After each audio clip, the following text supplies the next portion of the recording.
کل ہم لوگ اپنی کلاس کا باقاعدہ آغاز کریں گے۔ آج میں نے سوچا تھا کہ آپ لوگوں کے لیے ایک چھوٹا سا میسیج ریکارڈ کر دوں، کیونکہ انشاءاللہ کل میں اناؤنس کرنا تھا کہ آپ لوگوں کی جو نیا کورس ہم لوگ انٹروڈیوس کروا رہے ہیں نا، word to word translation and تفسیر سورۃ البقرہ کا، جو 1 سال اور 5 مہینے کا کورس ہے،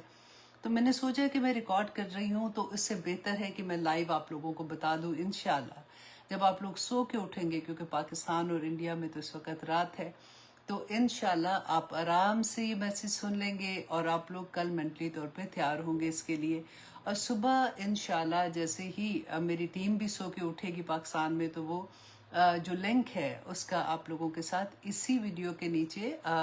جو ڈسکرپشن ہے اس میں وہ آپ لوگوں کے ساتھ شیئر بھی کر دیں گی۔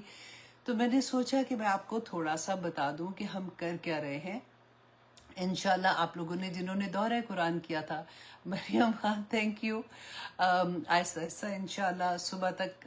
لوگ یہ میسیجز دیکھ لیں گے اور وہ پھر اپنی کلاس کو میں انٹر کر لیں گے انشاءاللہ۔ تو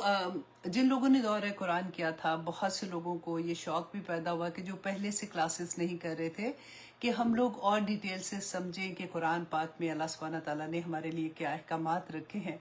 تو آنیسٹلی کیونکہ رمضان میں یہ چیز کا احساس ہوتا ہے کہ ہم لوگ کوشش کرتے ہیں کہ زیادہ سے زیادہ قرآن پاک پڑھیں، کوئی 3 ختم کر لیتا ہے، کوئی 2 ختم کرتا ہے، کوئی 5 ختم کرتا ہے، اپنی اپنی حیثیت کے مطابق، وسعت کے مطابق جیسے کہنا چاہیے۔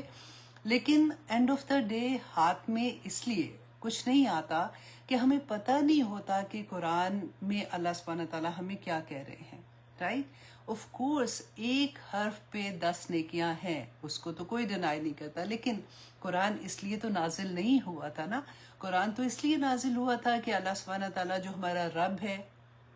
اس نے ہمیں یہ بتایا کہ تم نے اس دنیا میں رہتے ہوئے زندگی کیسے بسر کرنی ہے، ہماری جنت کا جو